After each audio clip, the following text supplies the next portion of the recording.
So yes guys, അങ്ങനെ ഞാൻ പുതിയൊരു വീഡിയോയുമായി എത്തിയിരിക്കുകയാണ്. 2 ദിവസമായിട്ട് നമ്മൾ കണ്ടതാണ് ഫെഡറൽ ബാങ്കിലെ CCTV ഫുട്ടേജും റോബറിയും കത്തി കാട്ടിയുള്ള ഭീഷണിയും. വെറും 3 മിനിറ്റ് കൊണ്ടാണ് 15 ലക്ഷം പുള്ളിക്കാരൻ തട്ടിയെടുത്തുകൊണ്ട് പോയത്. എന്തായാലും പുള്ളിക്കാരനെ അറസ്റ്റ് ചെയ്തിട്ടുണ്ട്. നമുക്ക് എന്തായാലും ആ CCTV ദൃശ്യങ്ങളൊന്ന് കാണാം. ഇത് സാറാണ്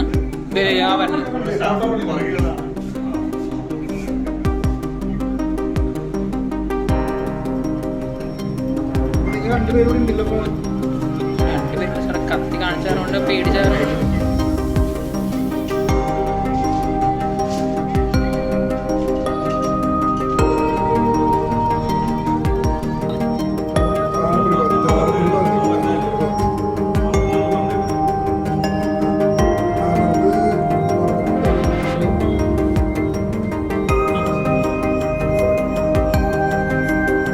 കണ്ടില്ലേ, പുള്ളിക്കാരൻ ഒരെന്തോർക്ക് വണ്ടിയിൽ വരുന്നു, അകത്ത് കയറുന്നു, കത്തി കാണിക്കുന്നു, അവർ ഭയപ്പെടുന്നു, റൂമിൻ്റെ അകത്ത് കയറുന്നു, 15 ലക്ഷം രൂപ എടുക്കുന്നു, പോകുന്നു. സിമ്പിൾ.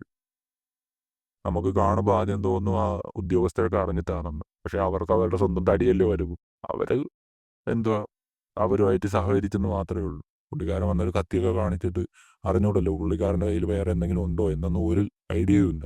അപ്പോൾ അവരെന്തായാലും അവർക്ക് അവരുടെ തടി നോക്കിയല്ലേ പറ്റൂ. അവർ പറഞ്ഞ ഉടനെ ആ റൂമിൻ്റെ അകത്തങ്ങ് കയറി. എന്തായാലും റോബറി ചെയ്ത ആളെ അറസ്റ്റ് ചെയ്തിട്ടുണ്ട്. അയാളുടെ ഫോട്ടോ ഞാൻ എന്തായാലും ഇവിടെ വെക്കാം. കണ്ടില്ലേ, പൂക്കിയെ പോലെ ഇരിക്കുന്ന ഒരാളാണ് പുള്ളിക്കാരൻ. അത്ര പൂക്കിയൊന്നുമില്ല, നല്ല വെൽ പ്ലാൻഡ് ആയിട്ടാണ് പുള്ളിക്കാരൻ എല്ലാം എക്സിക്യൂട്ട് ചെയ്തത്. പക്ഷെ എവിടെയോ ചെറിയൊരു പാളിച്ച പറ്റി, അതുകൊണ്ടാണ് പോലീസ് തൂക്കിയത്. ഈ റോബറി നടത്തിയയാളുടെ പേരെന്ന് പറയുന്നത് റിജോ ആന്റണിയാണ്. റിജോ ആന്റണി എന്നാണ് പേര്. അതേപോലെ പുള്ളിക്കാരൻ അറിയപ്പെടുന്നത് റിൻഡു എന്നാണ്.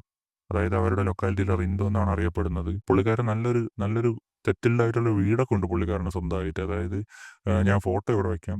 ഫോട്ടോ ഇവിടെ വയ്ക്കുമ്പോൾ നിങ്ങൾക്ക് ഏകദേശം ഒരു ഐഡിയ കിട്ടും.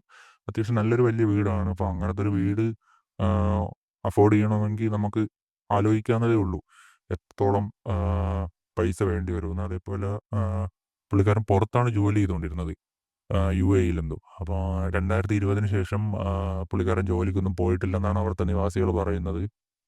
അതേപോലെ ഈ റിജോയുടെ വൈഫ് പുറത്താണ് ജോലി ചെയ്യുന്നത്.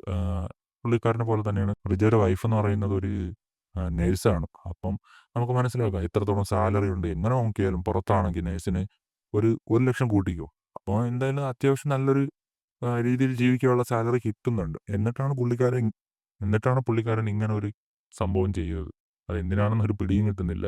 ചിലപ്പോൾ ഭാര്യ പേടിച്ചിട്ടാവാം. ഇനി എന്തെന്നൊക്കെ പറഞ്ഞാലും പുള്ളിക്കാരൻ നല്ലപോലെ പ്ലാൻ ചെയ്താണ് ഈ പരിപാടി നടത്തിയിട്ടുള്ളത്.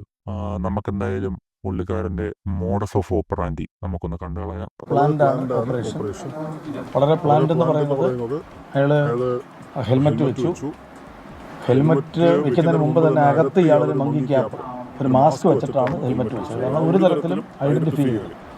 അയാൾക്കറിയാം CCTV ഉണ്ട്. CCTVയിലെ ഐഡന്റിഫിക്കേഷനാണ് പോലീസ് പിടിക്കുന്നതെന്ന് അറിയാവുന്നതുകൊണ്ട് ഒരു തരത്തിലും ഐഡന്റിഫൈ ചെയ്തെന്നുള്ള വളരെ ശ്രദ്ധയോടെ മുൻകൂട്ടിയുള്ള കരുതലോടെ വെൽ പ്ലാൻഡ് ഓപ്പറേഷനായിരുന്നു അയാൾ ചെയ്തത്. ഏതാനും ദിവസങ്ങൾക്ക് മുമ്പ് അയാൾ ആ ബാങ്കിൽ വന്നു. ബാങ്കിന്റെ സിസ്റ്റം അല്ലാതെ കണ്ട് മനസ്സിലാക്കി. അതൊക്കെ അയാൾ അഡ്മിറ്റ് ചെയ്തു. ആ ബാങ്കിൽ ഉച്ചയ്ക്കുള്ള സമയം ആൾ കുറവാണെന്നും ക്യാഷ് എവിടെയാണ് വെക്കുന്നതെന്നും ഇവരെ നമുക്ക് എങ്ങനെ മറ്റ് സ്റ്റാഫിനെ ഒഴിവാക്കി ഓപ്പറേറ്റ് ചെയ്യാൻ പറ്റുമെന്നൊക്കെ അയാൾ കണ്ടില്ലേ. പുള്ളിക്കാരൻ നല്ല രീതിക്ക് പ്ലാൻ ചെയ്തിട്ടാണ് വന്നത്. അതുപോലെ പുള്ളിക്കാരൻ പറയുന്നുണ്ടായിരുന്നത് പോലീസ് എന്നെ അറസ്റ്റ് ചെയ്യുമെന്ന് ഞാൻ ഒരിക്കലും പ്രതീക്ഷിച്ചില്ല. കാരണം ആ രീതിയിലായിരുന്നു പ്ലാനിങ്. പക്ഷെ പുള്ളിക്കാരൻ ഒരു സ്ഥലത്ത് മാത്രം പിഴച്ചുപോയി. അതുകൊണ്ടാണ് പുള്ളിക്കാരനെ അറസ്റ്റ് ചെയ്തത്. കാരണം എല്ലാം ചെയ്തു, പക്ഷെ ഒരു ചെറിയ മിസ്റ്റേക്ക് കാരണമാണ് പുള്ളിക്കാരനെ അറസ്റ്റ് ചെയ്തത്. വളരെ നന്നായിട്ട് പഠിച്ചു. പിന്നെ അയാളുടെ വാഹനത്തിൻ്റെ നമ്പർ പ്ലേറ്റ് അയാൾക്കറിയാം. വാഹനം ഐഡൻറ്റിഫൈ ചെയ്യാൻ പറ്റും പോലീസിന്, CCTV ഉണ്ടായതുകൊണ്ട്. നമ്പർ പ്ലേറ്റ് അയാൾ ചാലക്കുടി പള്ളി പെരുന്നാളിന് പോയിട്ട് അവിടെ ഉണ്ടായിരുന്ന ഒരു ബൈക്കിൻ്റെ നമ്പർ, അത് ഈ നമ്മൾ പുഷ് ചെയ്യുന്ന ഞെക്കി വയ്ക്കുന്ന നമ്പർ പ്ലേറ്റ് ഉണ്ട്, പുതിയ മോഡൽ, അതൊരെണ്ണം ഇളക്കിയിട്ടാണ് അയാൾ ഈ വണ്ടിയിൽ സെറ്റ് ചെയ്തത്. അപ്പോൾ വളരെ കരുതലോടെ മുൻകൂട്ടി വെൽ പ്ലാൻഡ്. ഇനി അയാൾ ചെയ്ത പരിപാടി, വാഹനത്തിൻ്റെ റിയർ വ്യൂ മിററുണ്ട്. വേറെ ഒന്നും ചെയ്തില്ല, ഇത്രേ ചെയ്തുള്ളൂ. അതിനാണ് ഇങ്ങനെ ബഹളം വെക്കുന്നത്. പുള്ളിക്കാരൻ എന്തൊക്കെ കാണിച്ചു കൂട്ടിയത്. എന്തായാലും നല്ല പ്ലാൻ ആയിരുന്നു. ഓക്കിയെ പോലെ ഇരിക്കണമെങ്കിൽ പുള്ളിക്കാരൻ്റെ പ്ലാൻസ് അടിപൊളിയായിരുന്നു. ഇത് മാത്രമല്ല ഐഡിയാസ്, ഓക്കിയുടെ കയ്യിൽ ഇഷ്ടം പോലെ ഐഡിയകളുണ്ട്. കാണിച്ചു തരാം. ഡ്രസ്സ് മാറി, സ്യൂട്ട് മാറി.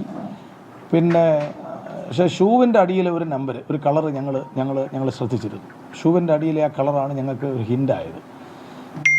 പിന്നെ ഇയാൾ വീണ്ടും റൂട്ട് മാറ്റി എക്സ്ട്രീം ഇൻറ്റീരിയർ കുറേ പോയി, കറങ്ങിയിട്ട് വീണ്ടും അയാൾ ഹൈവേയിൽ വന്നു. ഇതൊക്കെ എന്ന് പറഞ്ഞാൽ വളരെ ബോധപൂർവം ചെയ്തതാണ്. ഈ 2 മിററും നമുക്ക് വലിയ കൺഫ്യൂഷൻ ഉണ്ടാക്കി. അതാണ് നമ്മൾ സെക്കൻഡ് ഡേ വന്നപ്പോഴത്തേനും നമുക്ക് കുറേ കൺഫ്യൂഷൻ. അയ്യോടാ പാവം പുള്ളിക്കാരൻ. ഞാൻ നേരത്തെ പറഞ്ഞില്ലേ, പ്ലാൻസ് എല്ലാം വെൽ എക്സിക്യൂട്ടഡ് ആയിരുന്നു. കണ്ടില്ലേ, പുള്ളിക്കാരെ എല്ലാം ചെയ്തു, പക്ഷെ ഷൂസ് മാറ്റാൻ മറന്നുപോയി. പാവം മടിയാരണമായിരിക്കാം. ഷൂസിൻ്റെ കാര്യം മാത്രം പുള്ളിക്കാരൻ വിട്ടുപോയി. ആ ഒരൊറ്റ ഇതുകൊണ്ടാണ് ഇപ്പോൾ അറസ്റ്റ് ആയത്. എന്തായാലും കേരള പോലീസിന് ഒരു ബിഗ് സല്യൂട്ട്. കുറേ കേസൊക്കെ എടുക്കാൻ ഒരു മടി കേരള പോലീസ് കാണിക്കുമെങ്കിലും എടുത്ത കേസുകളെല്ലാം തെളിയിച്ചിട്ടുണ്ട്. സോ അതിനെന്തായാലും ഒരു ഹാറ്റ്സ് ഓഫ്.